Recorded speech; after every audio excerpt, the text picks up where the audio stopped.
तकरीबन 1.25 करोड़ के करीब लगभग पेंडिंग लायबिलिटीज़ बनती हैं, वो सब उधार है। देखिए हमने तजावीज़ भी दी है कि हमें डायरेक्ट लाइन ले दें आप फीडर से ताकि लोड शेडिंग ना हो हमारी, वो भी कोई नहीं सुनता। 2 लाइनें अगर मिल जाए। देखिए मैं आपको बताता हूँ जो हालात हैं इदारों के, जो हालात हैं, जितने इनपुट्स हैं, जो वसाइल हैं, ठीक है, जो अवाम की तवक्कुआत हैं, जब तक हस्पताल को फैसिलिटेट नहीं किया जाएगा हेल्थ डिपार्टमेंट की तरफ से, डिस्ट्रिक्ट गवर्नमेंट की तरफ, उनको मैंने वार्निंग दी है कि वो अपनी रिहाइश जो है पीर महल से वापस यहाँ हॉस्पिटल में रखे और 24 घंटे जो है यहाँ पे डॉक्टर्स और अमला ये अवेलेबल होना चाहिए और किसी सारा स्टाफ एब्सेंट था इंक्लूडिंग डॉक्टर्स, स्पेशलिस्ट।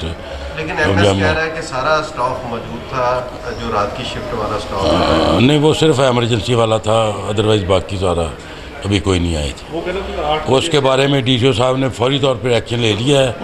दो डॉक्टर को उन्होंने ट्रांसफ़र कर दिया है और बाकी को सारे को एक्सप्लेन। अगर किसी बंदे को मैं कबूल नहीं हूँ तो मुझे सरेंडर कर दे, मुझे कोई एतराज़ नहीं,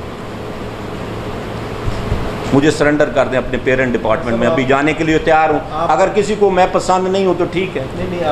अब मैं आपको बता दूँ, मैं अपनी सलाह अपनी देखें, ठीक है, हम